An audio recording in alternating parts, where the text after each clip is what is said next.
Hello, and welcome to The Pipeline, where we're joined here by pretty much the entire Game Explained crew to discuss the hot topics of the day.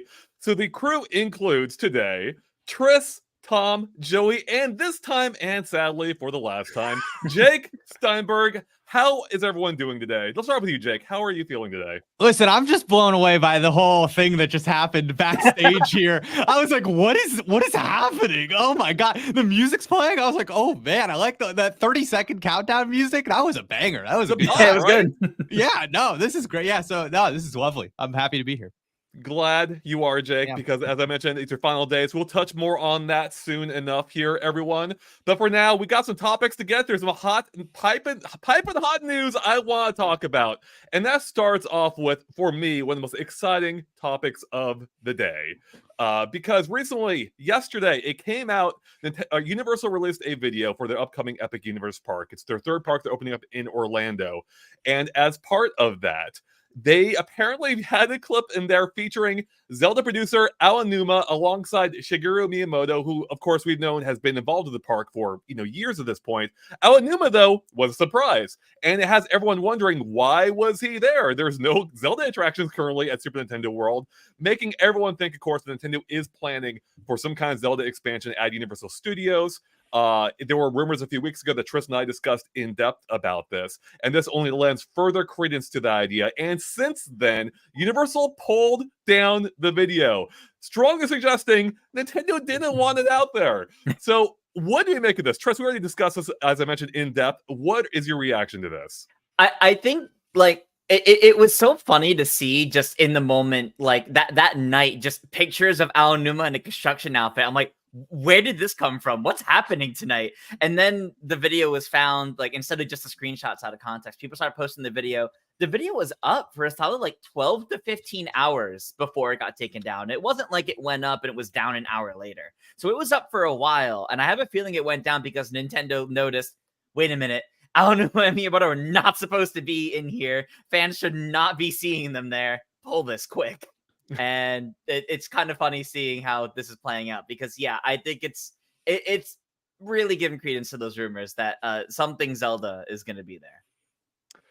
Jake, I was seeing your posture change a little bit throughout this. What are you feeling about this? All right, a couple of things. I will say, without revealing too much, I will say that I do have like my own independent sources that have kind of corroborated what we all think is coming. So that's okay. So I tend to think that this is like a foregone conclusion. But I think the thing that I'm thinking about is that like this random Instagram account is the one that posted this video with Aonuma in the construction site. It was like it wasn't even like the main like Universal thing. It was like a weirdly specific Universal Park Instagram account. Right. And my whole thing is like, if you are filming, you have people there to film Miyamoto and Aonuma in these like little Mario Odyssey outfits by this park. Like obviously that this is being made to distribute at some point. So to me, I tend to think that maybe like this. Yeah, there you go. There's the shot. Yeah. Oh, and also my crazy theory, me trying to figure out if the wallpaper on the yellow wall behind them is a Triforce or not. Apparently, it's not. Yeah. Wait, you know for sure that it's not. I don't know for sure, but from some of the comments, people are saying it's a common construction icon, I guess. Yeah. So okay. It just happens to look like a Triforce, which is it's a funny coincidence. Yeah. But anyways, I like, you have to think that they filmed this to release at some point specifically to literally note that these Nintendo people are there. So I'm wondering if this Instagram account just didn't get the memo. And they and you know what I mean? And they have these assets ready to turn around on these social channels. And it was like, oh no, we did it a week early. And it's like, there's going to be some kind of Twitter drop or presentation or something where they go, hey, Donkey Kong and Zelda, because the Donkey Kong stuff has started to kind of come out in a lot of Japanese media. But there hasn't been a ton of like American US stuff talking about Donkey Kong yet. So I'm thinking that there is some kind of media push that is imminent for this. And we will see this clip again very soon. And there was maybe just some kind of mix up on the back end with this particular social channel. So that's kind of exciting. Yeah, I could definitely see something along those lines. Like this was meant to be during some sort of presentation where they're showing, look, we're involved in the building, and it wasn't meant to be part of this specific video. Is what I can see happening there. I'll point out quickly too, if you don't follow Nintendo super closely, you have no idea who those people are. really. When you're producing this, it's like, oh look, It's yeah, go ahead, Tom. just oh look, there's some people here building stuff at the park. That's all it is in their mind. So Mhm. Right. I mean, there's a good chance it was put together by someone who didn't even know what they were fully looking at, right? And that, as Jake was saying, it wasn't intended to go out this early. But the cat's out of the bag now. It's kind of almost silly pulling the video down. It's probably a knee-jerk reaction because there's no bottling. You can't rebottle that genie. So No. obviously, it seems like Zelda is on the way, which is exciting, especially as Jake was saying he had heard the same thing. So I, as a theme park fan and a Nintendo fan, this makes me so happy. Outside of Mario, the thing I would want to see most in the theme park is Zelda, and it seems like we're finally getting it. And for those who missed the rumors a couple weeks ago, the current rumor is that Zelda would take over the other half of the Lost Continent from where Harry Potter is, basically. Basically, right next to Harry Potter, there's a big plot of land they're not really doing a whole lot with right now, and that's where Zelda would go. So I'm excited to see what form that takes, because being immersed in that universe would be amazing. I think. Yeah. Here it is, Andre. Here it is. Here it is. You all take your seats in a theater that's like in a circle. Okay, so the stage is a big circle, and the seats can move like with the ocean. Okay, and you watch like a play, and it's like Link, dude, and it's like an actor playing Link, and he goes out and he like has different fights, and he's like on his little journey, and the scene changes, and the whole time with like the battles and everything going on, your seats are like. Yeah. Okay. I kind of love this idea. Like, are we the audience like in boats, like on the ocean? Is that the idea? Like we're going with the water? Well, yeah. There'll be like a scene where like Link is doing some Wind Waker stuff, and he's on a boat, and like it gets really crazy, and you're like, oh my god, this is nuts. And then there'll be like a fight with Ganondorf or something, and it'll it's like a 4DX movie. You know what I'm saying? It's I love the Mario movie in 4DX. If we get something Zelda for that, that'd be amazing. Although I will say, as incredible as that sounds, I still also want like a full-scale, proper like ride attraction. I want my boat adventure as rumored or whatever it may be. But yeah, I also want more than just a ride. Like if they have some kind of show. That'd be great. The Super Nintendo World's kind of lacking in that department. Like you have, especially at Hollywood, you have like literally the one ride, a couple of mini games, and that's it. And the Toad Cafe. Not a whole lot to do there. So they can flesh out that experience more so, especially spread across more than just Epic Universe's Super Nintendo World as we now currently know it. Hey, I'm excited for this. So now, do you think, because I've been thinking a lot about this, it's one of the rare Nintendo properties where you don't need like a big mascot character. It's just like it can just be like a dude in an outfit, like an actor being Link.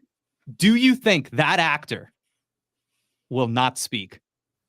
Oh, that's going to depend on the movie. Yeah, exactly. It's going to depend on the movie. A lot of it's going to depend on the movie, I think. The thought was also coming up in my head, like Zelda is very encompassing in its themes. Like you compare Wind Waker to Ocarina of Time, just completely different settings. Even like the latest games, Breath of the Wild and Tears of the Kingdom, there's a lot of Sheikah technology. It's semi-futuristic, sort of steampunk style in that way.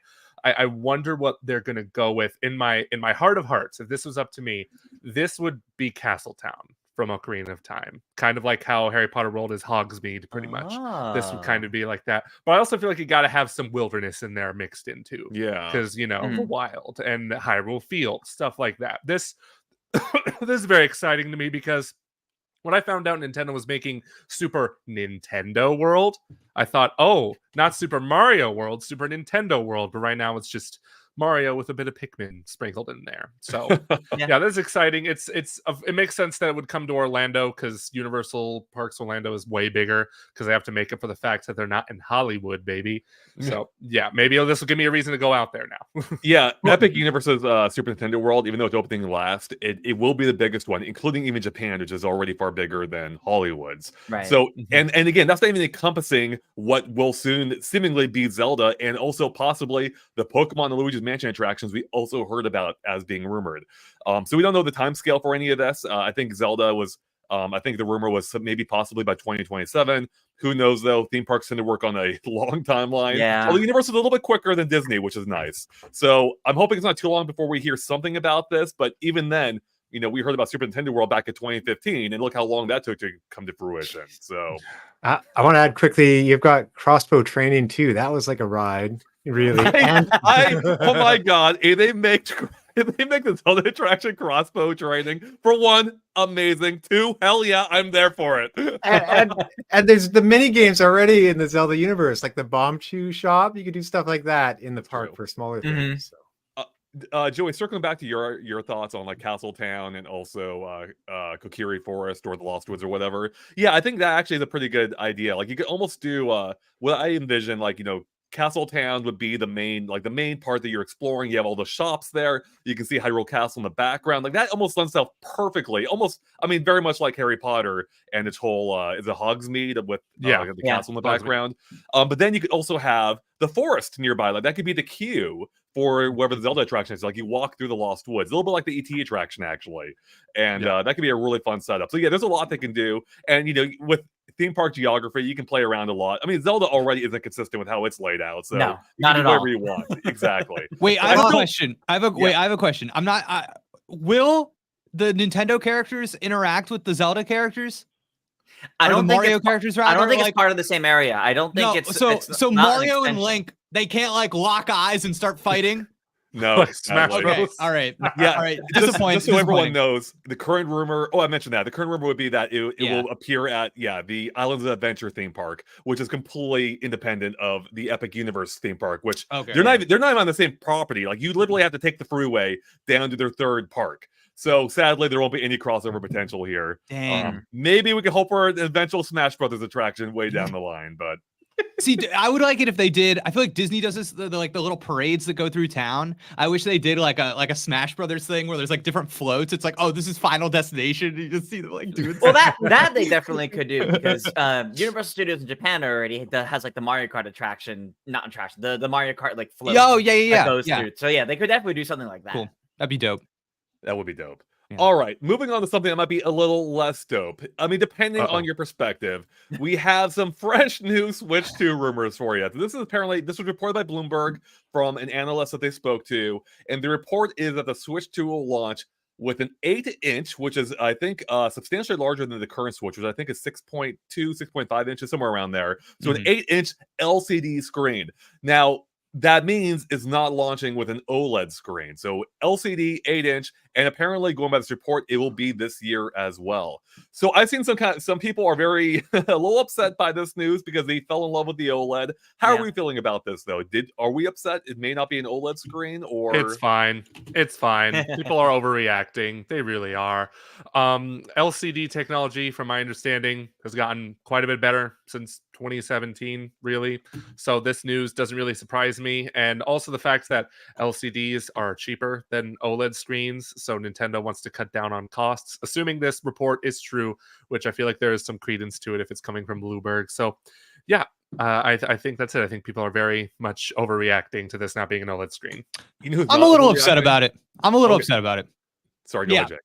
Yeah, I'm a little upset about it. I like Joey is correct. I completely agree. Like the reason this seems like a big sacrifice is because the quality jump between the original Switch and the Switch OLED is massive. And the reason for that is not because the Switch OLED is that much better than an LCD Switch. It's because the original LCD Switch screen is not very good. Yeah. And like I've got a PlayStation Portal, for example, which uses an LCD screen, and that screen is unbelievable. I would say that it's probably I probably like that screen more than I like my OLED Switch. So the problem is not OLED good, LCD bad. That's not my issue with it. My issue with it is that I feel like it's too transparent for me and my liking what Nintendo is doing here. And I think what's going on, it's very clear. It's, you know, the millions of people that are going to buy a Switch 2 on day one, they're going to buy it on day one no matter what. And if you have an iteration on that console, a year and a half down the line, they're also going to buy that no matter what. So you save the OLED for that thing so that you can double dip on these consumers. And I personally do feel a little bit like you have your OLED Switch, you're launching your Switch 2, you're asking me to pay more money for less at the end of the day. And that's just how you operate within this system we are in. I understand that. but I'm not going to defend Nintendo over it. I'm not Right. like, I get it. I get that we're stuck in that, and that's just how the world works. But it bums me out a little bit, because the fact of the matter is if they launched a separate SKU that did have an OLED, I might buy that one, because that's the thing that I want. And they trained me as a consumer to want an OLED by releasing the Switch OLED and telling me that it was better. Yeah. So yeah. Yeah, no, I hear you. There's a few ways to look at this. And I want to address the comment that you brought up, Jake, like from Mr. Random. A good LCD screen, a good 2024 LCD screen is way better than 2017 OG Switch LCD screen.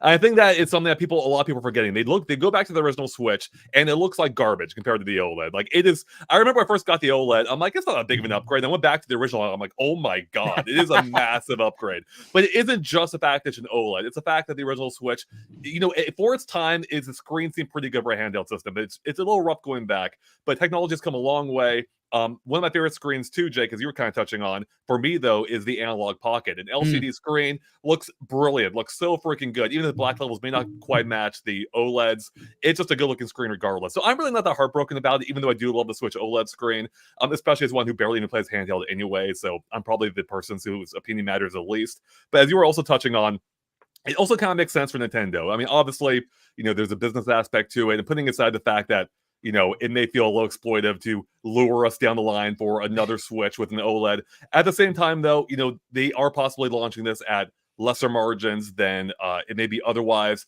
And in order to offset the cost of upgraded hardware, they're putting in a cheaper display for now, and then eventually we'll get the OLED later on.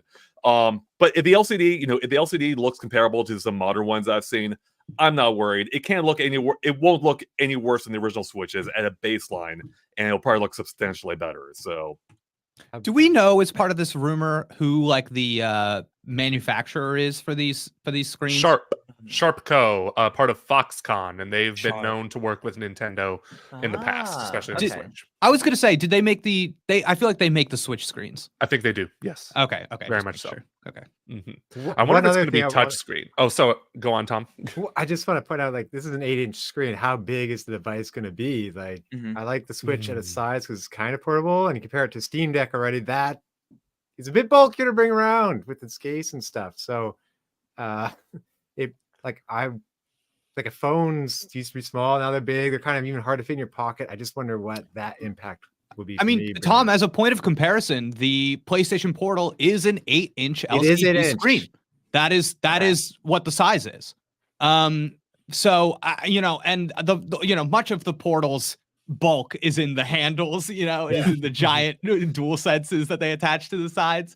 But yeah, if you look up pictures of that will give you an idea of how big it is, and it's big. It's a big boy. And as somebody that's kind of wishes that the Switch was maybe a little bit better of a handheld portable solution, that does it worries me a little bit. But it's I see both sides, because it's really nice to have that Switch OLED screen, for example, which cutting down on the bezels made that screen that much bigger, and it's a pretty big difference, and it is nice in certain ways. So it's a big screen is great for those reasons, not great for those reasons. Really curious what the new Joy-Con look like, and if they go big or not, because you got to figure with an 8-inch screen, it's already big. It's all, you know what I mean? It's like having small controllers it's still big, so you might as well make them a little chunky, Yeah, I haven't done the exact measurements myself. RB in the chat mentions that they think a 7.9-inch screen will still fit within the original bezels. I don't know 100% for sure if that's true or not. But there is still some space left on the OLED, even with its reduced bezels, for even more room to be consumed by its screen. And I hope that is the case, because I don't think they want to go too much larger, because you still want to maintain that portability. I remember doing whenever earliest Switch videos will it fit in the pocket, and at the time the jeans I was wearing, it actually did fit in my pocket. I think even with the Joy-Cons on, of course, far easier with the Joy-Cons off. Not that that's how I carry my Switch, regardless. But hey, it was good to know. Dog, is that a Switch in your pocket? That's how my ending final day here. That's how my coworker carried his Switch around at work. He would just put it in his back pocket and oh my gosh, take out his Joy-Cons. And I'm like, you better be careful when you sit down, buddy. Yeah. Now, one thing that Bean brings up in the chat, says, who says it doesn't have two screens? And we really don't know for sure. I mean, my inclination is that it's probably not going to have 2 screens, but no one has said specifically that it doesn't, although, it's been implied so far seemingly that it is a single screen, but, maybe it is 2 sets of 8-inch screens. Though That's so big. that's huge. That's That huge. is big. Maybe the second screen, maybe it doesn't have to match the same size. Maybe it's a different size screen. But you would think there'd be some more rumblings about this. There was a patent hinting at a possible 2-screen idea from Nintendo in the future, but I feel like there'd be more smoke surrounding this idea if it were to happen. But then again, at the same time, we've barely even heard anything about this outside of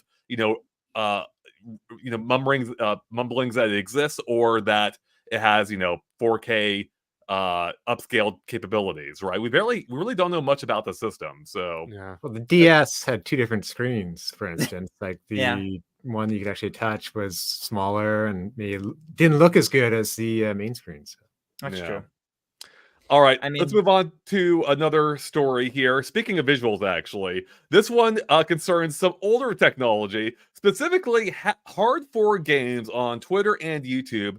Somehow came across an old DVD featuring content from Space World 2000, where they showed some of the first footage of the GameCube. Let me go and play a little sample of this right here. And it is by far, now this isn't new footage necessarily, but it's by far the highest quality we've ever seen of this. It looks perfect. It looks so darn good, and it reminds me of just how good GameCube games still look in general. That's an art style by and large, with the power they had, that holds up. Look at that. I still want the Zelda game, darn it. I remember being so excited for this. Never got it quite. Look at that. The articulated fingers, that blew my mind back then. And seeing this archival footage, there's your Metro Prime 4, Joey. Seeing it in a way I've never seen before, it just kind of blew my mind now, I don't know. Did anyone else have any fond thoughts about or memories of any of this? It's wild that there's 2 different Zelda tech demos, I guess, so to say. One for the GameCube and one for the Wii U that people really, really want to see as a real game. Neither of which have happened. Right. It's really interesting. I looked at this footage, not just the GameCube tech demo stuff, but the from the event itself. There were some things I didn't know happened. I didn't know the GameCube controller originally looked like you could probably check in the video, Andre, with 3 beans and a clown nose start button. It's a little further ahead. Little further. You good? There it is. Yeah, look at that. Yeah, there it is. I didn't know the GameCube controller used to look like that. That start button, Joey, it looks so uncomfortable to press. It does. It kind of looks like how older computer mice used to have that little scroll wheel, little ball. Yes. Oh yeah. That's what it makes me think. It looks like you'd be able to spin it. Tom, do you remember? I remember thinking about the 3 bean buttons back at E3 2001 when we first played the GameCube, but they had changed at that point, right? I think that's why it stayed on in my mind. But I think they changed the B button to the standard B button we have now by then, right? I think so. I didn't really remember the 3 beans too much. So I think at the time it's it's already changed a bit. So can I get everybody's number 1 GameCube game of all time? You know what mine is. Wind Waker. Which one? Which one? The game I talk about all the time, Metroid Prime, son. Right. Come on. Not Metroid NES, which came included in that, Joey. That's what I was thinking. maybe they have a link table. Didn't you need a Game Boy connector? Yeah, I didn't. I think you did, able to yeah. unlock that thing. For me, Mario Kart Double Dash, baby. Nice. Excellent. Double Dash for me too still. Wow. Tris? Wind Waker. Legend of Zelda Wind Waker. Close second, Paper Mario Thousand Year Door. I was going to say, I was curious what you were going to say. I knew you had some contenders in there. Yeah. Wow. For me, it's got to be Melee. Shout out. Yeah, nice. Melee. Yeah, I think a lot of people would agree with you, Jake. So. Yeah. Voices of Reason says that Double Dash was their first game, period. Hey, that's a good one. Actually, that's a bad one to start with because it's all downhill from there. It's all downhill. Gaming peaked 2003. Wow, a lot of people in the chat are saying their favorite GameCube game is Mario Sunshine. The most people in the chat, I think, are saying Sunshine. I love Sunshine, so this is fine by me. Listen, I like Sunshine too. I'm one of these people that I like Sunshine more than Galaxy. So Andre, don't get mad. Don't get mad. I'm trying to contain it. I will say I did find a newfound appreciation revisiting Sunshine in the 3D collection. I'm like, okay, yeah. I can't be disappointed twice in a row. I'm actually having some fun this time. So, I'll point out too, it almost doesn't count because of how many other platforms it's on, but Resident Evil 4 at the time. Oh, nice. Yeah, So That's fair. that was way up there too. yeah. I mean, that game almost transcends gaming. Exactly. That's So the thing. It's like past the GameCube. So It's true. Transcended the bounds of the GameCube. Let's move into a more modern era again, although arguably involving some games that don't necessarily always look modern. That's because the Pokemon Company has responded to Pal World. This is a statement they put out, I think yesterday or within the last couple of days, saying they have a statement involving inquiries involving other companies' games. And they specifically say, we've received many inquiries regarding another company's game released in January 2024. Gee, what game could that be? We have not granted any permission for the use of Pokemon intellectual property or assets in that game. We intend to investigate and take appropriate measures to address any acts that infringe on intellectual property rights related to the Pokemon.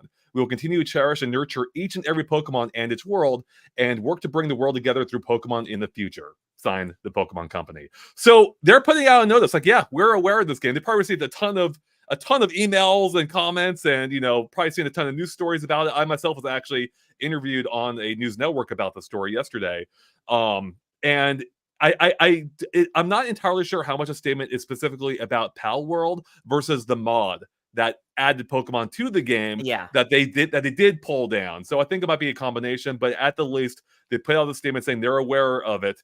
And I think for me, it almost reads as stop bugging us. Like, yeah we know we know about it.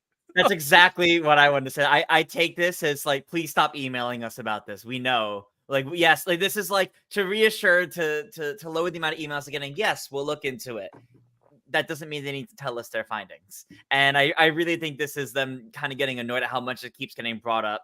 Not just specifically Power, but the mod, like you mentioned. The mod really is like the only thing that really was worth them going after, like, no questions asked, because that one just makes sense. But everything else, I mean, it really is a case of, I think it's just, instead of bulk answering a bunch of emails.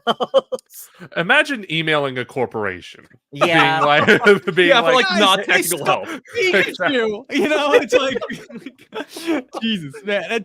I have seen some people starting to call Power World the Team Rocket game, which I enjoy. That's funny. That's funny. I love that. That's awesome. But yeah, it's so funny. I think so many people are like, I made my video about this yesterday, but they just decide what the narrative is and then just like run with it.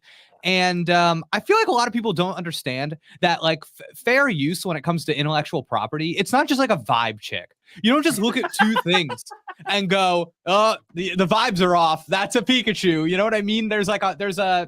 It's what they call a 4-factor test. And you have to go through and you have to be like, okay, does it pass this, this, this, and this? And there's so many different elements to that. And like one of the elements in that 4-factor test is, does it have an effect on the market? Like you have to be able to prove that. You have to prove that Pal World, that the design that you think looks like Pikachu is having an effect on Pokemon sales. Good luck, dude. Good freaking luck. So I don't know. This like little mini culture war is so silly. And I think, Andre, you were right. I think it's probably much more about the mod than it is about the actual game, because that is very obviously like, that's just straight. That is their intellectual property, period. Yep. So, yeah.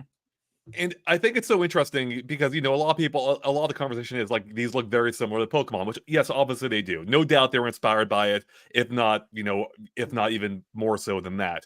I don't know whether it crosses into plagiarism or not, through all these accusations. I'm not here to argue that. But I do think it's interesting that, you look at the game itself, Pal World, then you look at the Pokemon mod, and it's very obvious that, the Pokemon mod, it's like, yeah, that's straight up is Pokemon, whereas Pal World has plausible deniability at its core. Like it still looks distinct from Pokemon. So I think this almost shows, what Pokemon's concerned about is like, hey, as long as we're not using our actual characters, we're not gonna, we're probably not gonna come after you. I don't think, like, I'm trying to think of any other similar cases, because there've been other Pokemon-like games before, of course, even featuring monsters that are similar enough to Pokemon. And I don't recall them ever taking action either. Like, it's usually against, games that are branding themselves, like fan games branding themselves as Pokemon, or using their exact character designs. But Perhaps I'm Can wrong I on tell that. you something? I think a large part of that actually comes down to the fact that when you look at Pal World, it doesn't really have its own distinct visual identity, and it does kind of seem like a lot of assets thrown into a bucket. sure. It kind of has like the Sonic Frontiers effect. Apologies to the Sonic fans in the chat, but like the degree to which it's like, okay, we've got this like kind of realistic environment, then we like dropped Sonic in there, and it's like, oh yeah, that works. Like Pal World kind of has a similar thing. So it's I think like some of these other like Pokemon copy games, they do kind of have their own art style, at least, that is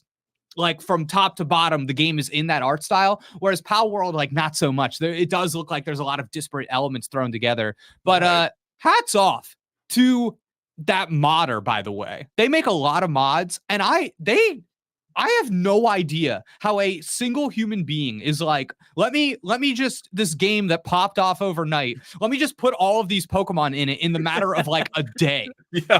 Like Game Freak, maybe hire him. Like maybe, dude. I'm just saying, it looks pretty good. Looks pretty good in there. I heard Nexus Mods refuses to like list that mod because they're scared of like legal action from Nintendo. Yeah, That's valid. Yeah.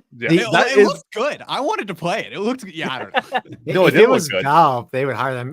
One thing quickly was that there are those models, and they're looking at the wireframe, and it's like, these are pretty similar, but now, was it they're saying that it could have been faked by the They were poster? manipulated models. The conversation keeps going back and forth, and forth. It's like, well, yeah, they may not have been exact, but they're very similar. I don't know at this point. That's for Nintendo's lawyers to figure out. But I think Jake had a good launching off point for a quick point I wanted to bring up here from a friend of the channel, Andy Robinson, over at Video Games Chronicle, commenting yesterday on the fact that from what Andy's heard, the Pokemon Company has taken the response to Scarlet and Violet, thank you, seriously, and is acting on it for future production. So this all came up because of Power World, of course, but because a big part of the conversation is Power World's doing what TPC hasn't. Like, they're giving us the kind of game that we've been wanting, and it hasn't helped that Scarlet and Violet's performance and performance isn't great. It's bug riddled. It's just riddled with glitches and things of that nature. So Andy is saying that apparently they're taking the feedback to heart, and that will hopefully reflect in the next game. Do we believe that? Do we think TPC is actually being introspective enough on this whole matter? No. I think to a degree that's nowhere near what people want it to be, but to a small enough degree, I think there is an element that yes, they are. Mostly because what Nintendo had promised that they would work to improve what Scarlet and Violet was, and all we really got were bug fixes for the game breaking stuff. I have a feeling what they probably ended up doing there instead was just, okay, the next game can't be like this. So immediately start working on how the next game can't be this buggy. Since we all know they're already immediately jumping into the next thing. That's what they always do with Pokemon. So I think it's more of a case of, okay, well, these were the big criticisms, performance. We're going to make sure it's not this bad for the next one. And I think that's really the baseline. I just feel like we have this like rolling acceptance with Pokemon where it's like the next one, and it's like, oh, well, the one that they took the feedback to heart, it actually wasn't the newest game because that one's too far in development. So it's the one in 2 years, not the one next year. And for me, the proof is in the pudding. These Pokemon DLCs came out, their performance worse than the base game. Yeah, I'm sure you took it to heart, Pokemon Company. I'm sure you took all those complaints. So it's like they've lost good faith from me when it comes to that element of development, and they will be back in my good graces when they prove to me that they are capable of doing it. But right now, I do think it is more than like an attitude switch. I think something at Game Freak is fundamentally a little broken in their development schedule and the way that they allocate their resources and staff their games. And that is not something that like some finger waving from Nintendo can fix. And I do think if there was actual material changes happening at Game Freak, there would be more signs of that than just Andy Robinson, who, by the way, Andy Robinson, if you ever see that name, you click that article, you read it. Dog is such a good writer. There was one, I can't remember what it was, but recently I was like, Andy, it might have been about the Microsoft layoffs. I was like, Andy was, oh my God, spinning a little yarn for me there. But yeah, I just think that there would be more than somebody telling us like, they feel really bad about this, guys. So we'll see. Yeah. Mm-hmm. It's Yeah, I'll believe it when I see it at this point. You know, it's I feel like Pokemon Company is not really incentivized to change how they've been operating. Every game sells extremely well, and until that changes, there's no reason for them to change, right? I mean, the only concern they'd have is if it gets to the point where it's actually burning, you know, their goodwill enough that people actually stop buying their games. That's the only time you're really gonna that could be the only time you actually see change. And I hope it doesn't take that for it to happen. But you know, unless they're concerned about it, that I'm not convinced that they're going to do anything meaningfully different. Now, the next game, I imagine, will run better just by virtue of the fact of it possibly being on better hardware and them being more familiar with the engine, if not rewriting the engine to run better. But, you know, in any case, that's not going to address all the core issues people have with Pokemon at this point. So there's a lot, you know, they could do better. Whether or not they will, whether or not it matters based on sales, you know, who knows. But I do think Pal World has definitely started a conversation, really kind of brought it to the forefront of things. It's like, yeah, you know, some of us want a Pokemon-like experience where you can do more than the conventional gameplay mechanics and trappings of what the series has been, by and large, for 30 years now. Yeah, I mean, I think it's nothing that Fortnite streamer Ninja was streaming Pal World and made a comment on his stream being like, Pokemon wishes they could make a game like this. And I know that that's kind of silly to bring up, but it's not nothing. And I do think that there is like a conversation happening around this franchise that so much of the Pokemon brand is kind of in that like living conversation around it and the fan discourse around. So I don't know. I do think that there is a degree to which it might pressure them to do something. But on the subject of Pal World and the comparisons to Pokemon, I just want to say, I think the thing that Pal World does that is kind of opening people's eyes on a material level is that the Pokemon games, your creatures have no function outside of battling and catching. That is it. That is what they do. And Tris and I know, we played the DLC. You run from one NPC to the next, you mash through dialogue, and you do some battles, and that is the game. And it wasn't always like that. They used to have some like quest and map design that it was a different experience than it is now. And I think the thing that Pal World nails is that the Pokemon, the Pals, they have multiple gameplay functions. They can do stuff for you at your base. You can ride them around. You can use them in this way and that way and that way. And by giving them multiple levels of utility, you make each of them more memorable and you care more about your individual relationship to each one. If I could pull out if I'm playing Pokemon and there's a river and I don't know how to get across that river and I can pull out my ice Pokemon and he freezes a little path for me to get across it, then all of a sudden that's my god. Then it's like, oh my god, I remember I caught that ice guy and he got me across that river. Like and there you go. That's like a gameplay utility that helps that relationship. I really want to see something like that from Pokemon, where like they can let this magnificent IP breathe some life into these games a little bit. You know, we just had Pokemon Concierge. Everybody loved it. They're like, oh my god, I would love a game where you're just managing a freaking Pokemon hotel. And it's like literally anything, dude. Just anything. Yeah. Careful, Jake. You say that and then I go, there's a mobile game idea.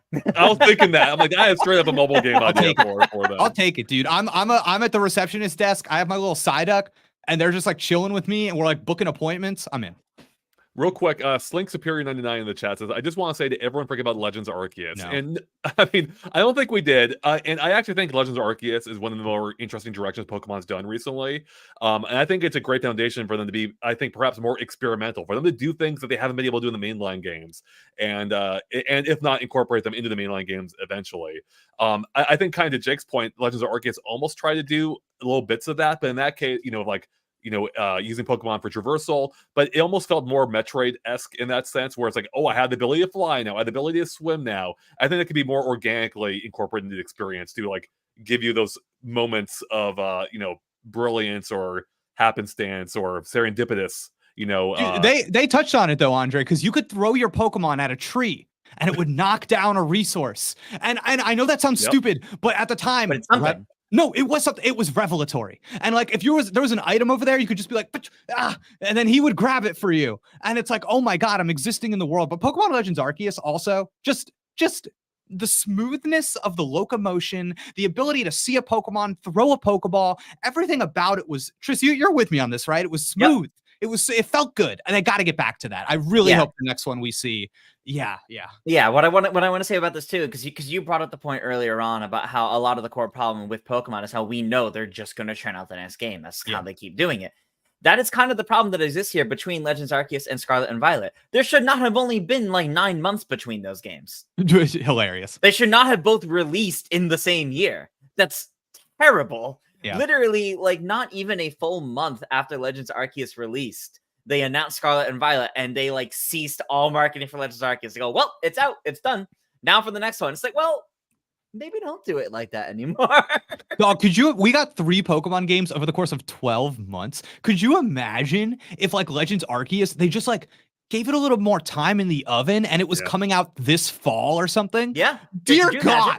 It would have, especially after Power World, it would have set the world on fire because everyone would have read it as a direct response to that game, even though obviously it wasn't. And they could have ended this battle right there. Pokemon Day, they go, here's our game, you freaks. You know, oh my God. You game freaks. You have a good point though. They just have to give their games more time to cook. I mean, game development's taking longer, yet here they are pumping out at seemingly the same pace. Like they have to make the tough decision to pump the brakes a little and spend more time on their games. Yeah. Yeah, they're just stuck in this like constant cycle. It's like, man, just ease off the gas a little bit. You guys can afford it. You know, give these games a little bit more time and get yourself out of that toxic cycle of like having to maintain parity with the card game and the anime and all that. It's like, that's too much. Can I really quick? I want to share a crazy rumor I heard recently. Okay, yeah, please. This is a Pipeline exclusive. All right. All right. I heard from somebody who might know that they are under the impression that Pokemon Scarlet and Violet was maybe supposed to come out when everybody already had the next iteration of the Switch. But because of COVID and because of like all these manufacturing problems or whatever, all of those plans got delayed. But we know Pokemon, they can't change their plans. So they were locked in. And this thing came out on the Switch that we have and know right now. You know, it's interesting because the thing I'd heard, largely unrelated, but possibly, is that, you know, the OLED was originally intended to be more than it was. Yeah. And that, again, COVID threw everything off and the chip supply chain issues. So I wouldn't be, I wouldn't put it, I think it's possible. It's plausible that this is what happened, maybe. So, and it would explain a lot of the issues that we've seen. There you go. Yep. Yeah, it would. All right. Well, speaking of a more powerful successor, possibly, this isn't so much Switch 2 related, though it probably indirectly is. But I saw this pop up a couple days or yesterday. Where specifically, I'm looking at my Nintendo News' version of this, where apparently there is a patent in a job listing for things involving a multimedia streaming service for a massively used gaming console. Meaning this could apply to the Switch currently. I imagine it's probably being more designed for Switch 2 if it comes to fruition. But I thought this would be just a fun idea to explore real quick. The fact that Nintendo may be exploring some kind of streaming service / app for their console. Now, I don't fully know whether this means it's some way of like bringing in other existing streaming services into like a single app, or if this is truly Nintendo's own streaming service. Like, I don't know what they'll put on there, but it got me excited. Like, are they gonna have their own cartoons, animes, like strategy videos maybe? Like, I was just thinking of the possibilities here. Hear me out. The last year, we've seen Nintendo go really hard on striking down music uploads. Yeah. You're what thinking music? Now, now here's the thing. I feel this is such a dream come true that I don't think it'll happen. But we live in a world that Mario RPG getting remakes, so who knows? But imagine if instead of releasing their music on like actual music platforms, Nintendo goes, here's what you guys want. We got your Switch. Just like back in the 3DS days, you can plug in those headphones, you can put it in sleep mode, play a playlist, and here you go. Imagine them doing that with their music, where on the platform, and only on the platform, you can stream music for their games, and probably only the games that are available on said platform. They shut that app down within 6 months. I know, it's like how long did the Pokemon music one last? Does anyone remember the what was it, the Wii U TV service? Yeah, that was bizarre. They had like their own talk show on it too, which I was just like, okay. I don't know why I would tune into that thing. Like it was 2007, 2008, something like that. I would check it every morning, maybe for like a trailer or something. But now I'm looking back and I'm just like, you dummy! Why would you do that? What about Nintendo Video on the 3DS? Oh my god, where you can Good watch point. game I trailers. actually forgot about that. Right. Yeah, Well, that that was was the one I was great. thinking of. Yeah, and that was great because you could watch those trailers in 3D, so you could see what the 3D for the game would look like. That was actually really fun, Joey, because E3 Yes. would happen and they would like release like the Kid Icarus trailer. And Yeah, I that was remember cool. downloading that and watching that on my 3DS thinking that was so cool. But it's funny, last year we actually had a bet on this. Tris and I thought that Nintendo would release something like this on the Switch because we thought that they were gonna be like, we thought they were gonna give you a way to watch the Mario movie on Switch. Yeah, I remember that. That seemed like a slam dunk. And I kind of do think it's going to be like Nintendo Video, but on the Switch. I could totally see them doing something like that. I could see that. There's been like investment in these like animation studios and stuff like that Yep. from Nintendo. We know obviously they're getting into multimedia stuff. Yeah, like little shorts, like Pikmin shorts or whatever, showing up on the Switch. Why not? Like, is Nintendo just going to put those up on YouTube? I mean, they would if they were normal, but they're not. Those are, the Pikmin ones are up on YouTube though. Are they? Yeah, they are. Were they I mean- uploaded to YouTube simultaneously, Joe? Oh, there it is, the dinosaur people. Yeah, the dinosaur office. Oh my god. Look I at that. totally forgot about this. Oh my god. Put them in Smash immediately. Yesterday. I just want to smash with only dinosaur office characters, in fact. Oh, they're so Yes. good. They're so Oh, good. yeah. Yeah, it's interesting to think. I mean, I don't know what forms it's going to fully take, but thinking of Nintendo having their own streaming service is interesting. But that's a whole different ball game for them from what they're used to. And like filling out, like if they're actually going to have like a streaming schedule, I don't even know what that would look like. Like, would they have their own daily Nintendo news talk show or something? Like Pipeline? Hey, Nintendo, call us. Get Pipeline on your Switch multimedia service. You know, the silly music thing I had aside. I mean, otherwise, I mean, Pokemon TV went down. Like it's like going down like around now. So the way to watch the Pokemon. What? Yeah. There's just a random thing that just like happened.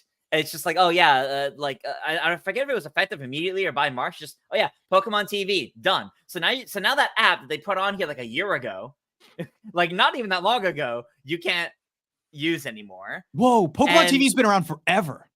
Yeah, and Whoa. Pokemon TV, at least on the Switch, is now discontinued. That I don't know about elsewhere, but that might be telling us something. And you guys mentioned with the Mario movie, it would be really interesting to see if this was how they handled getting like the Mario movie, Pokemon, anything that's under like their IP. Like I saw someone in chat mention they had like Nintendo gotten like the animation studio, like Nintendo Pictures. I think that may more so be for like cutscenes and games and all that.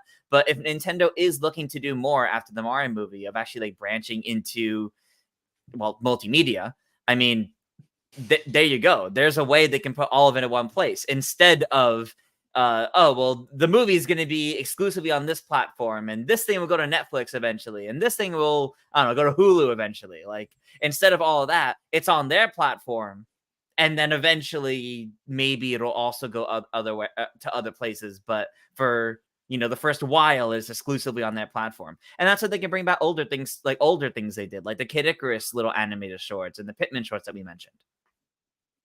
Could they also kind of have their own news, like their Treehouse Live and stuff? Could they? They You could mean like Pipeline? Yeah, basically.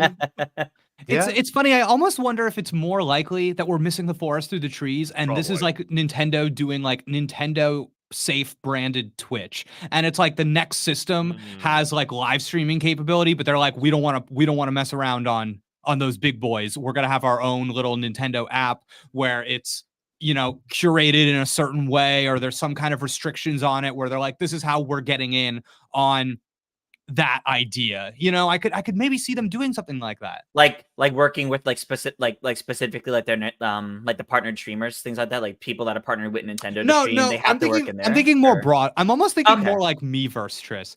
Okay. Yeah, almost like a Nintendo centric video sharing thing, but like it has restrictions on it. Like there's no way to like upload or be on that with your voice and face. Like there's no way.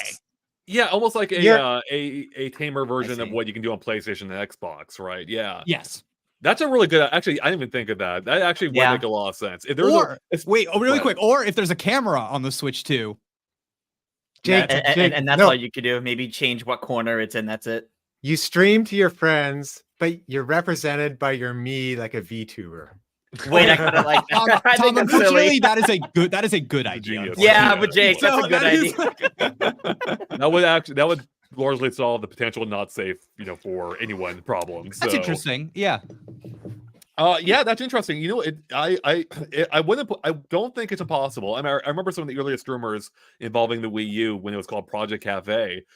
Project Cafe was when it was going to be seemingly going to be a more social oriented based system. Now we got some of that in the form of Miiverse.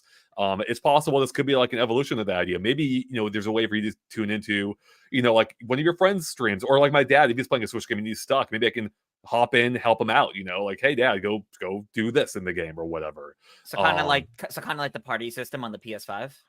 Yeah, exactly. Okay.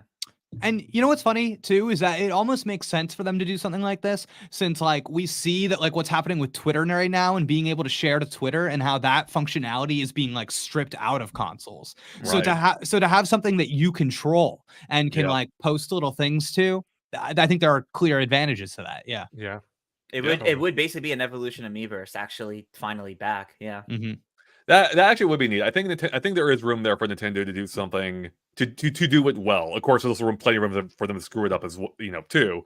But I think it'd be neat if I could hop on, like, hey, Joey's playing Metroid Prime Remastered for the 50th time. Let me tune in and see what he's up to. Yeah, because Prime 4 is still not out. Exactly. Do you think they could figure something out? Imagine there is like a camera on the Switch 2. Do you think you know how you hold the screenshot button and it takes like the last 30 seconds? Yeah. Right. Do you think they could figure something out where you do that, but it also gets like your camera? You know what I mean? I feel like you could probably have a setting for that of will it or will it not? Yeah, because that'd be kind of funny if you could like. That's very tweetable. You know what I mean? If you could like upload your not only the clip, but it was your reaction to it. Like that's something. Yeah. It actually reminds me a little bit again of the Wii U. I went back to Nintendo Land maybe a year ago now, completely forgetting it usually we use gamepad's camera, and it will like just pop up like people's video feed, during like the win or loss. I'm like, whoa, that's hilarious, seeing how sad or upset or happy they are based on what just happened. So I think I've convinced myself that this is happening. I don't know what's wrong with me, but I'm like, no, this is lock it in. Like, that's almost a perfect preview of a segment we have coming up real soon, Jake. Yeah. Oh God. Oh man. All right, let's go ahead and move on, everyone.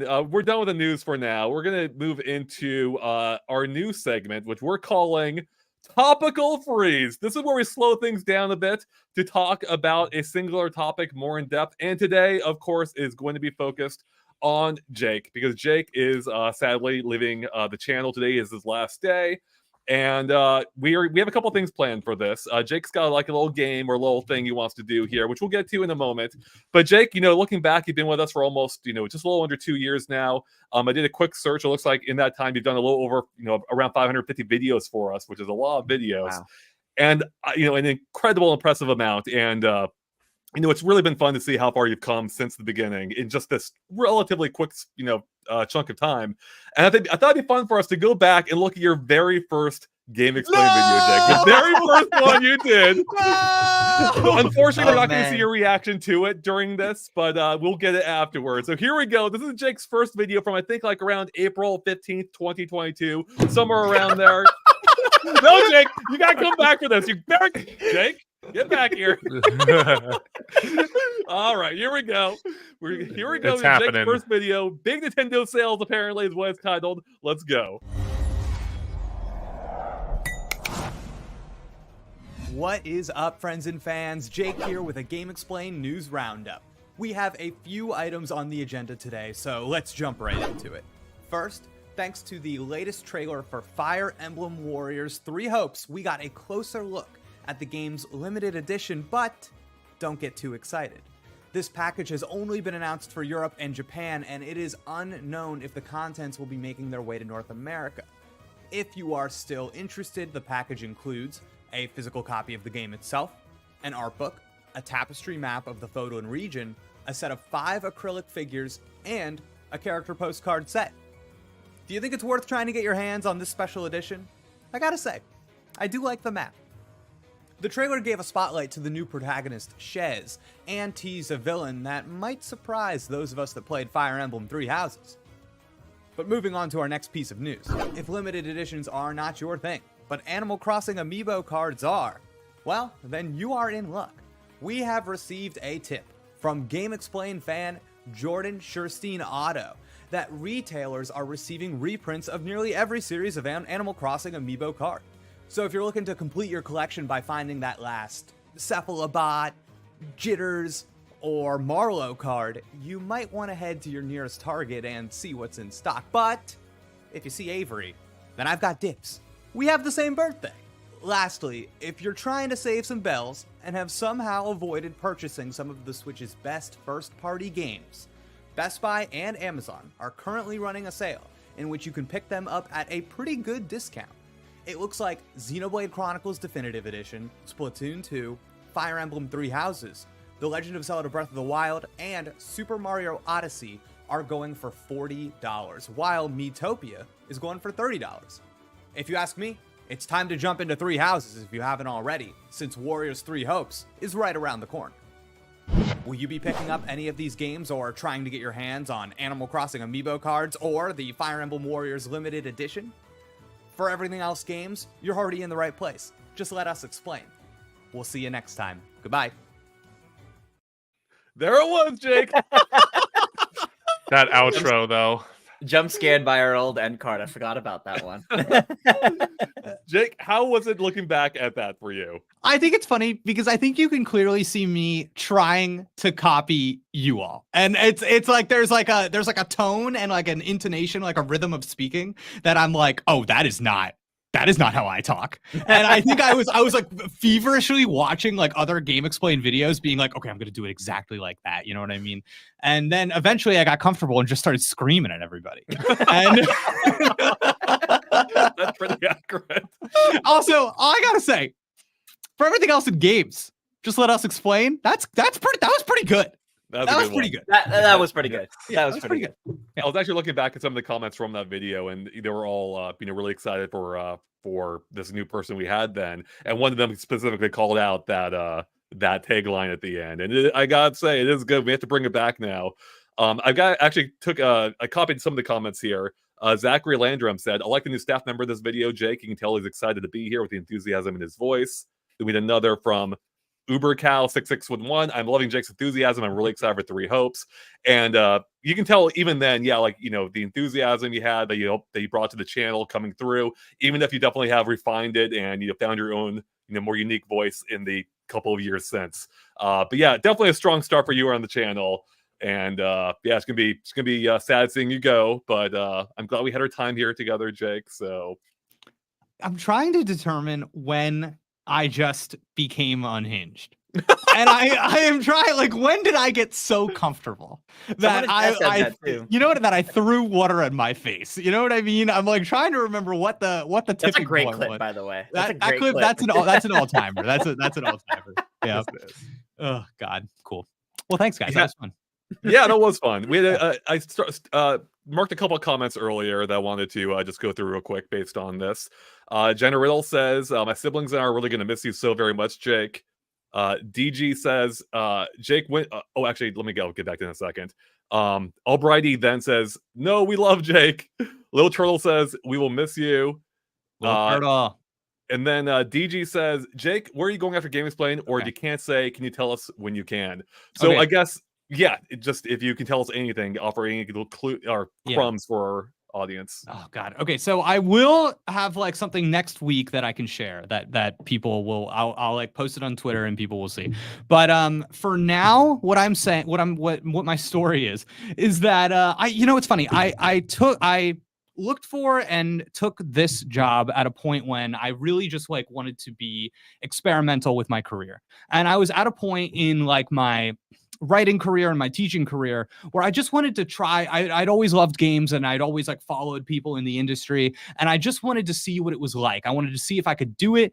And I think one of my favorite things about working here has been that I've been able to pick up what I call our hard skills. So like soft skills, things like writing, comedy, being creative. It's nothing, you know what I mean? But now I learned so much Photoshop from Tom.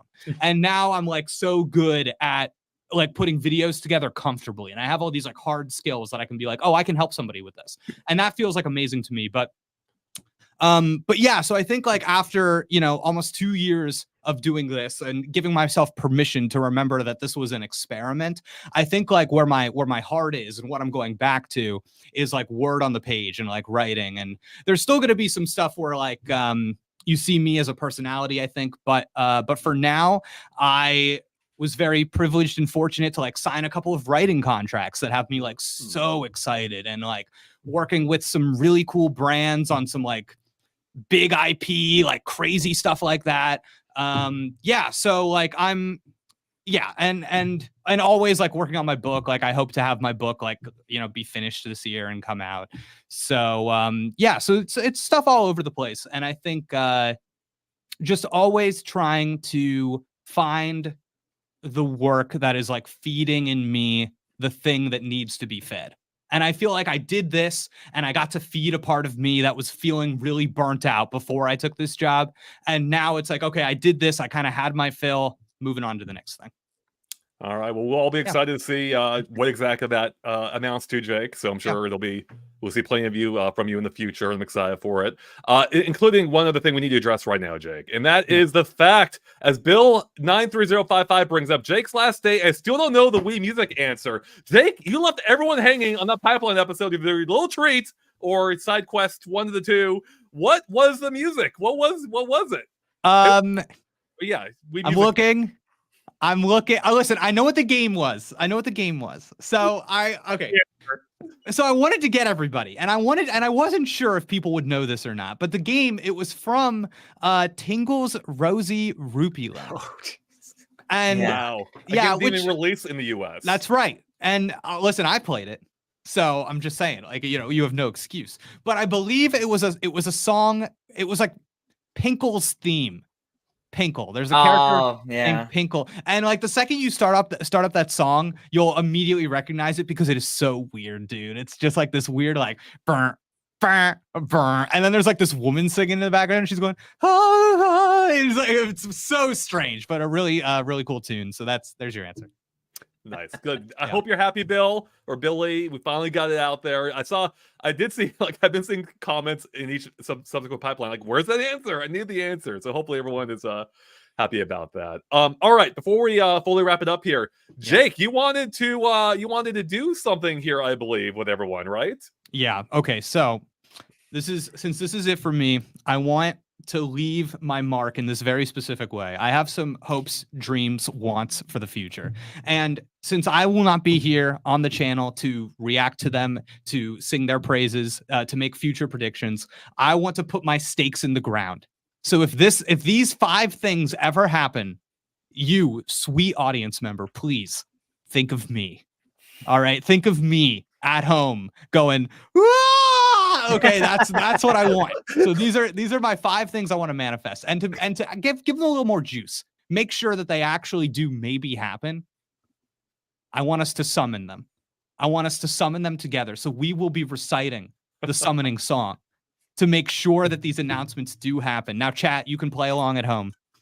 The summoning song goes like this. So I'll say what I want, and then I'll say 3, 2, 1, and I'm gonna need everybody here at the same time to say, Jake knows me, Jake knows thee, and in the future he'll say, and then I'm gonna say something.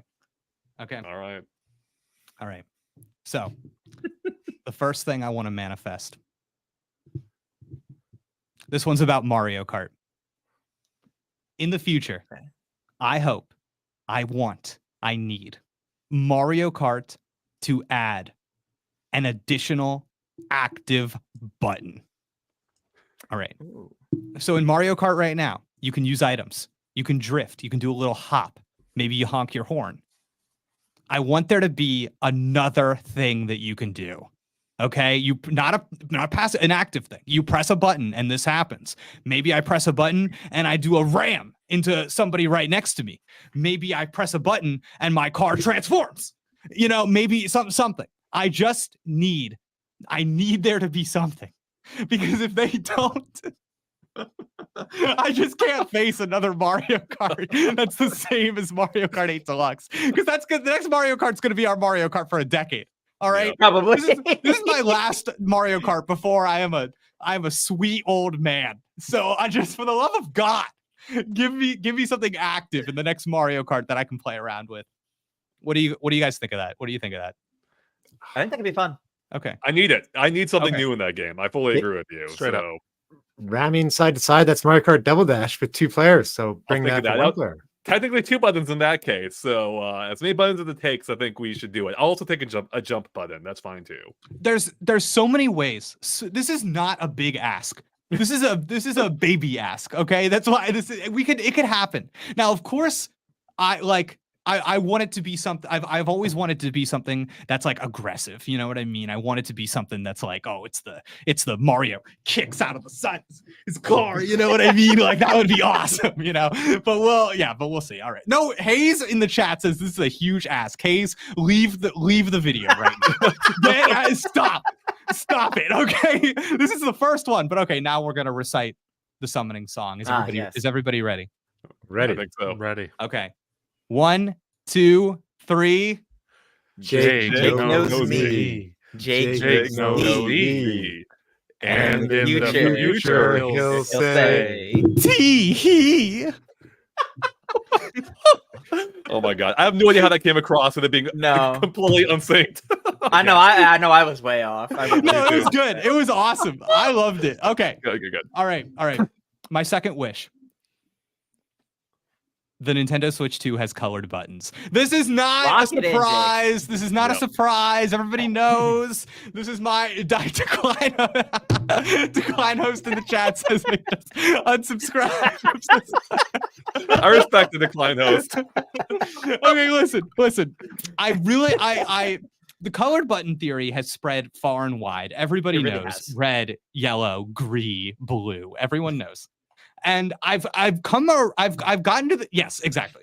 I've come to the point that I have gone full sicko, and I believe it's happening because even them revealing the Princess Peach special edition pair of pink Joy-Con, and it's like, again, no pair of Joy-Con or Pro Controller has ever been released that had anything other than the standard button color layout. That is, come on. They got to change it up for Switch 2. You know they want to differentiate that it's a new platform. It makes sense. It just makes sense. So Switch 2 colored buttons. Would anybody here bet that it's not going to have colored buttons, or are we all in agreement? Oh, good question. It's like- I'm in agreement. Okay. I hope it's true. No, I'm with you, Jake. I'm actually really confident it's also going to happen. Like at this point, I'd kind of be shocked if it wasn't. There's so much going for it, and it just makes sense. Yeah, I want it. If it was back in the day, like it could be colored buttons in Japan and not here, but I think they're gonna keep it the same worldwide at this point. So I want, just because this is boring. I'm tired of the full monocolor approach. I want something new, something fresh. And I want it to be more than what the new 3DS has. Instead of just the lettering to be colored, I want the full buttons to be colored. The new 3DS, not the XL, does that. Yeah. The best buttons I've seen on a controller in terms of aesthetic is I think the original Xbox, maybe, which I had like that translucent colored look with the a 3-dimensional like button or letter inside. I love how that looks. It looks so good. Colored buttons, lock it in. I feel great about it. Tris and I both noticed that they didn't have any button prompts in the newest Princess Peach Showtime trailer. Do I think that choice specifically to hide those was because of literally me? Maybe. Maybe was I getting too close? Was I sniffing it out? Too close to the sun. Exactly. They're like, dude, there's this one guy and he's got us figured out. So we gotta, All right. Please recite the summoning song for colored buttons in 1, 2, 3. Jake knows me. Jake knows thee. And in the future, he'll say, hee. It's gonna be different every time now. That's right, of course. Of course. All right, my third wish. Super Smash Brothers goes 3D. Okay, here's the trailer. Mario runs out onto Battlefield. Just normal. Looks exactly like Mario in Super Smash Bros. Ultimate. Everybody panic fills the metaphorical room. Everybody is like, "Oh my god, no. We're just doing Smash Ultimate Deluxe." He runs over. Mario looks at the camera. The camera zooms in and he gets like closer and closer. And Mario punches the camera.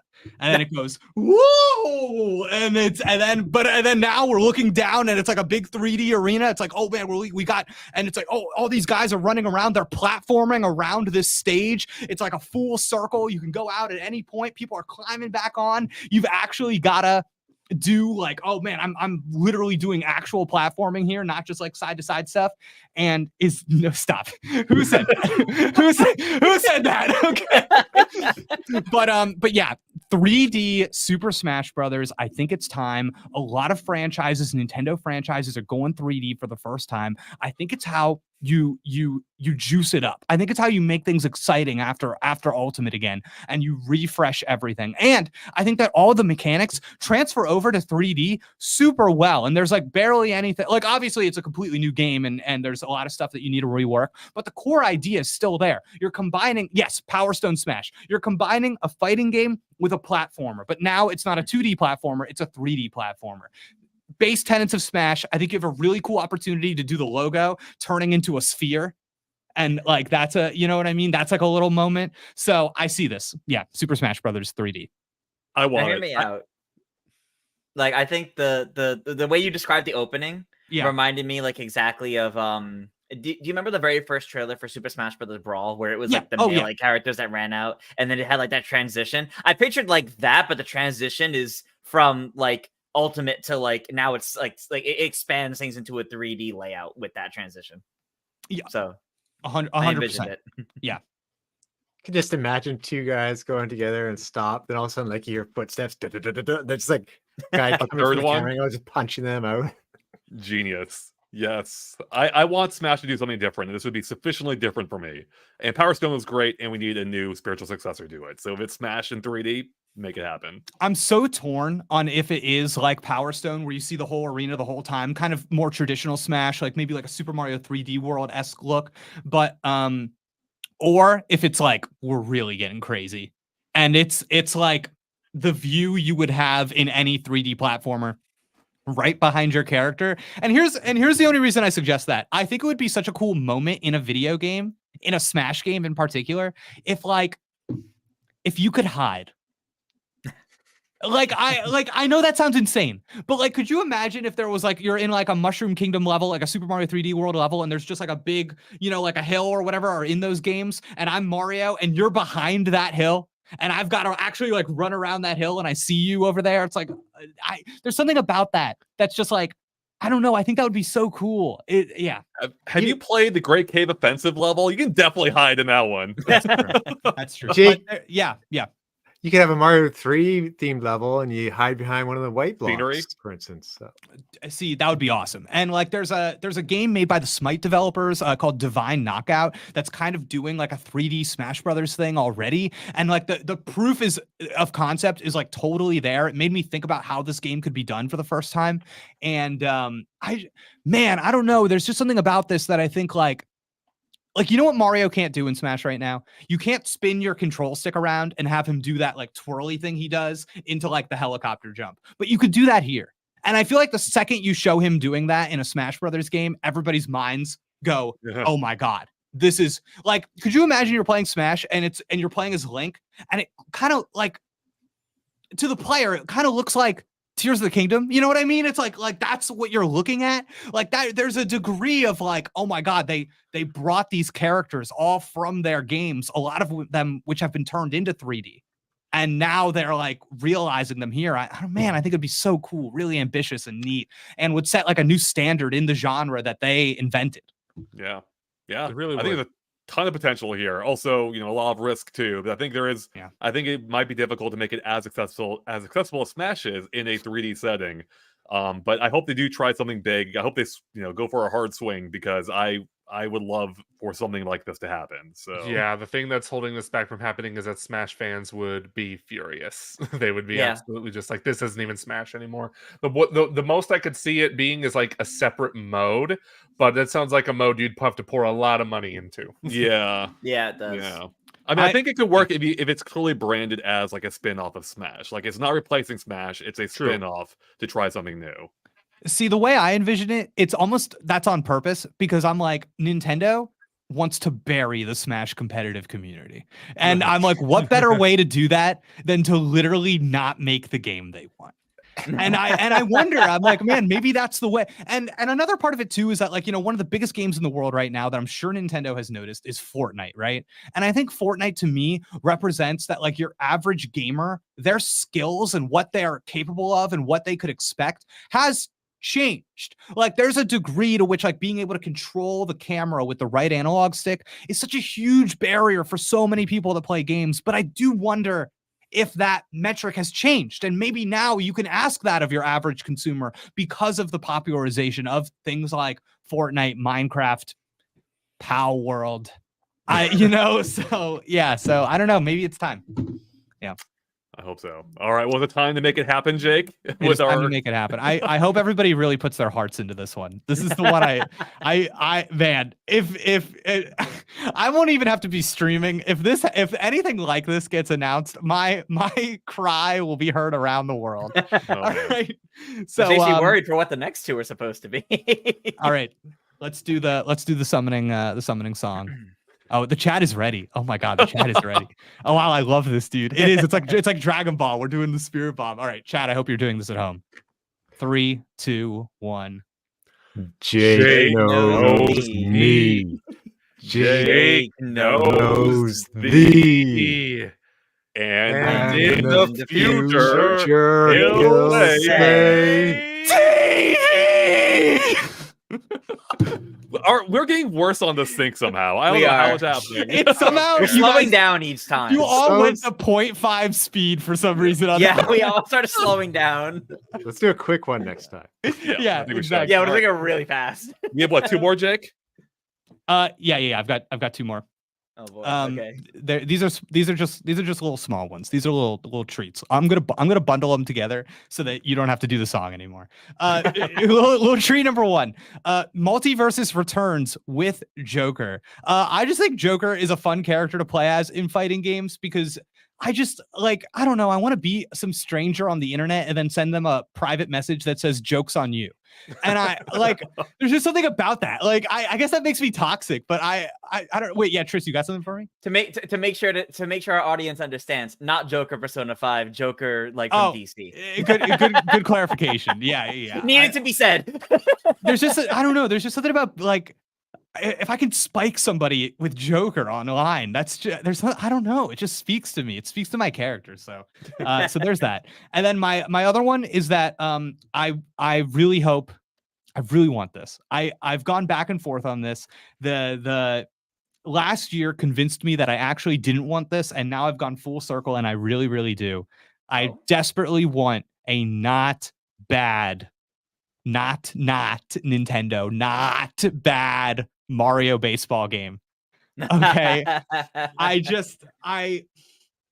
been thinking a lot about this, and I'm like, all right, these Mario sports games, we didn't get one last year. Maybe they've had a little bit of time to cook. We've had so many Mario games that there is no rush to get another one out in the market. They can take their time. I have to think that there has been some kind of response to the critical reception of the past couple Mario sports games. That's what I'm hoping for. And I do think the baseball one in specific lends itself to combating a lot of kind of like the systemic problems in the Mario sports games that we have had. You know, you got to have 9 people to fill a team, which means you got to have 18 people to fill 2 teams. And so, dear God, so you can't have 6 characters.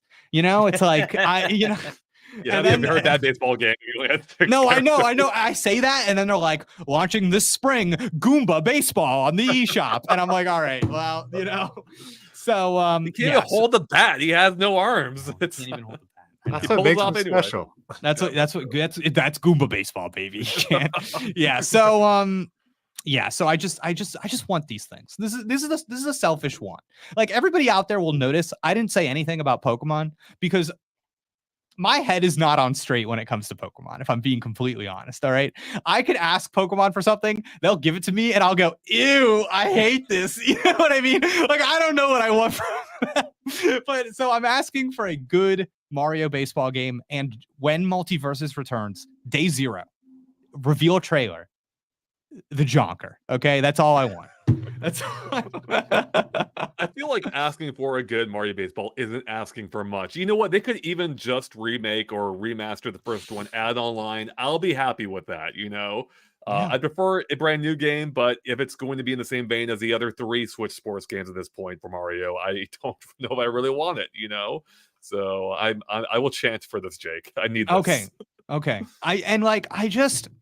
Maybe it's a bygone era, but man, if they could figure out how to do like a little RPG, little campaign mode, maybe it's like got a little story in there. You're like you're getting, you know, like literally They had that a little bit in the last 2, I think. Like you went around, you get captains for your team by walking in the baseball games. In the baseball games, yeah. Oh no, yeah. I mean, I'm thinking about the more recent Mario sports games. So I don't know. Maybe they just don't care about that anymore. But like. And I hope it's not me running around as my me. I don't want to see my god dang me in this Mario baseball game. All right. If there is any hope there, Jake, Mario Tennis Aces actually did have a small RPG like campaign as well, so they could build on that for baseball again. There is some potential there, even within I didn't hate that. I didn't hate it. It wasn't great, but I didn't hate it. So, all right. I want to point out Carlos in chat say, no, Jake, this is a monkey paw wish. Before wishing for Joker, wish for Multiversus to come back first. No. We know it's coming back. In what state? Who knows? I just want a couple of sweet. That is my game of the year 2022, which they mercilessly took offline. Amazing. So yeah, give me Joker. But as Johnny Denny is pointing out in the chat, it's time for us to sing the summoning song for the final time. Here we go. Faster this time, I think, everyone. All right, everybody. 1, 2, 3, go. Jake knows me. Jake knows me. And in the future, he'll say, Tee-hee! That was the best one. That was faster. Excellent. Thank you, everybody. Now I know that my wishes will come true. So I hope everybody is excited for the years ahead in which we will receive Joker and Multiversus, a good Mario baseball game. I'm so sorry, a not bad Mario baseball game. Mario Kart will have an active button, a new thing you can do in the game.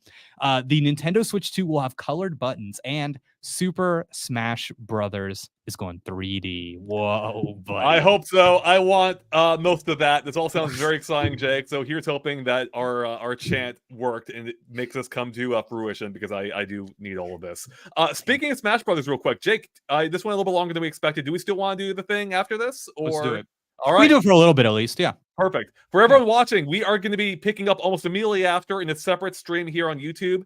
We're gonna be playing Smash Brothers together, so we will have at least most of the crew there for it. Jake will be there. We'll be playing Smash matches with all of you, or as many of you as we can get in, of course. So stay tuned for that. It'll be popping up on the channel very soon after this broadcast, or in the past if you're watching this archived. So stay tuned. That'll be happening in a few minutes here as we celebrate or honor Jake's legacy here at Game Explain, and it should be a lot of fun. So thanks for tuning in, everyone, to Jake's Final Pipeline, but we'll be back for more Pipeline next Monday, Wednesday, and Friday live as we have been this week. Thanks for watching, everyone. We'll catch you later. Jake, any parting words before we go play Smash? For everything else in games, just let us explain. Yes, there it is. All right, see you all soon. See you all soon for Smash Brothers. Bye, everyone.